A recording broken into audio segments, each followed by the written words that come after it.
On September 12, 2023, an official impeachment inquiry was opened into President Joe Biden. But why? What did he do? Every time an inquiry was opened in recent history, impeachment has always followed. So, will Joe Biden actually be impeached? How does this compare to other impeachments? And will Joe Biden be the first president to actually be removed from office? This is the Political Stalker. Let's get started. Let's back up a little bit. Impeachment is a charge of misconduct, usually meaning illegal activities, made against the holder of a public office. The United States government has checks and balances in place to keep itself in order. And in the Constitution, the Senate is tasked with removal from office. But just because someone is impeached doesn't mean that they get removed from office. Doesn't even mean that they're guilty. An impeachment is simply the step before a trial.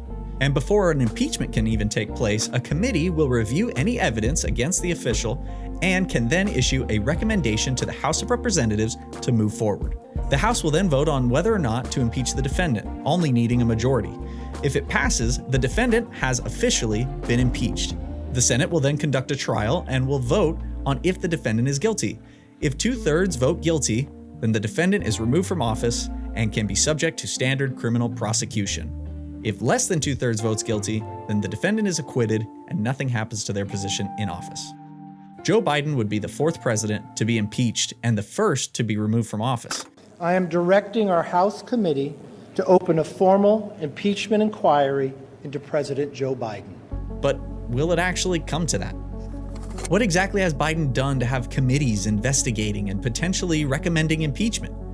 House Speaker Kevin McCarthy is accusing Biden of profiting from and aiding in his son Hunter Biden's business dealings while serving as vice president between 2009 and 2017. If true, this would almost certainly result in Biden being removed from office, as it is illegal for an elected official to use their influence for personal gain. This isn't completely out of the blue, though. Trump even confronted Biden on this very thing during the 2020 election, since there has been a fair amount of evidence to support this accusation for a while now. Hunter got thrown out of the military. That's not true. It wasn't cocaine use, and he didn't have a job until you became vice president. He made a fortune in Ukraine, in China, in Moscow, that is simply and various not other places. True. That being said, none of this evidence has been able to prove any illegal actions of the then vice president. And Joe Biden has always claimed that he and his son never even spoke about Hunter's work. Now, what we'll be covering next will comprise only of proven facts. Many different conclusions can be drawn from them, and there is a lot that you, as the viewer, can determine for yourself. We here at the Political Stalker won't be sharing our own opinions or thoughts today because our ultimate goal is not to convince anyone of anything. Instead, we hope to give you all the information you need to form your own opinion. So if you do think of anything while watching this, feel free to leave it in the comments below. And if you'd like to continue learning about important topics or people from an unbiased and factual position, consider subscribing as we post videos here every week. In 2013, while Joe Biden was vice president, Hunter Biden joined BHR, a Chinese private equity firm. Hunter and the vice president flew to China and met with BHR's chief executive for, quote, a cup of coffee. And a few days later, BHR was registered in Shanghai. Now, registering in Shanghai was a massive business move that BHR made, and one that an elected official should have no part in legally. Of course, we have no proof that Biden did anything he shouldn't have here, so let's go ahead and just keep on moving. According to the U.S. Senate Committee on Homeland Security and Governmental Affairs, in 2014, 2 months after massive protests in Ukraine resulted in the death of 82 people, and Viktor Yanukovych, the president of Ukraine, abandoning the presidency by fleeing the country, Vice President Biden met with his son's business partner, Devon Archer, at the White House, and then went to Ukraine 5 days later. The day after that, Archer was on the board of a Ukrainian energy company named Burisma, and Hunter Biden was on that board as well about 2 weeks later. Burisma has been riddled with corruption and controversy for many, many years up to this point.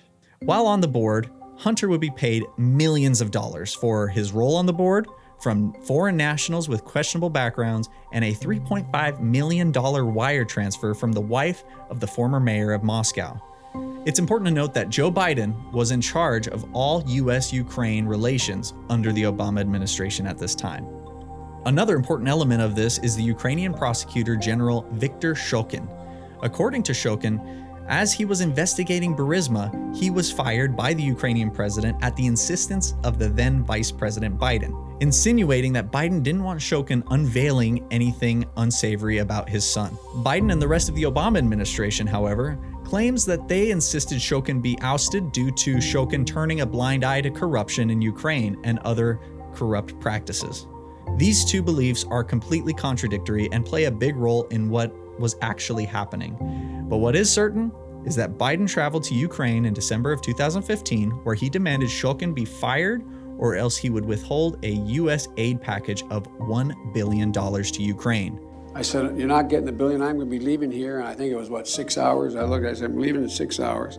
If the prosecutor's not fired, you're not getting the money. Oh, son of a bitch. Got fired. And they put in place someone who was solid. Okay, so that was a lot, and there are a lot of conclusions that can be drawn from this. Many can easily connect dots and draw conclusions that plausibly link Hunter and Joe Biden to criminal activity that not only makes the Bidens very rich, but also compromise our current president if he has made any deals that give foreign entities power over him. Others may see this simply as a lot of biased reporting and presenting of facts by conservatives to get Biden out of office and gain political power. So, which is it? Well, we don't know. While it isn't certainly unreasonable to believe that Joe Biden is guilty of McCarthy's accusation, there doesn't appear to be enough hard evidence to impeach, let alone remove from office. That being said, by opening an inquiry, a more thorough investigation may now commence, and more evidence may come to light because of that. As of now, House Republicans, led by James Comer, have recently come forward announcing that they have possession of thousands of documents that detail the finances and dealings of the Biden family and others. According to Comer, these documents offer proof that Hunter Biden traded off of his father's name and Joe Biden's policy decisions directly affected his son's dealings. This supposed evidence has not been made public yet, though House Republicans are confident that it will be sufficient. Another element to take note of is how the White House responded to this the following day. In a memo sent to news organizations on September 13th, titled, "It's time for the media to do more to scrutinize House Republicans' demonstrably false claims that they're basing impeachment stunt on," the White House calls on news outlets to attack and scrutinize those who are moving forward with the impeachment. This memo went on to detail 7 key lies the Republicans are suggesting and called the inquiry extreme politics. This memo was received quite negatively by most, even by those who agree with the message of the memo. So what happens now? The committees investigating these charges will need to bring them to the House of Representatives, or they will vote on each and every one. If a majority votes yes to any one of the charges, then Biden will officially be impeached. And with Republicans having a House majority, it isn't far-fetched to think that that might happen. Again, an impeachment isn't a verdict, it's a move to investigate further. It will then be with the Senate to try the president and determine if the charge or charges merit his removal from office. This would require all 48 Republicans to vote yes, as well as an additional 19 Democrats, totaling 67 of the 100 senators. Now, some of you might have noticed at the beginning of the video that we didn't include Richard Nixon on the list of impeached presidents, and that is actually because he was never impeached. An inquiry found 3 cases of impeachment against him, and they were going to present them to the House of Representatives. These were strong cases against the president, and he almost surely would have been removed from office. So Nixon resigned before the House could vote on impeachment.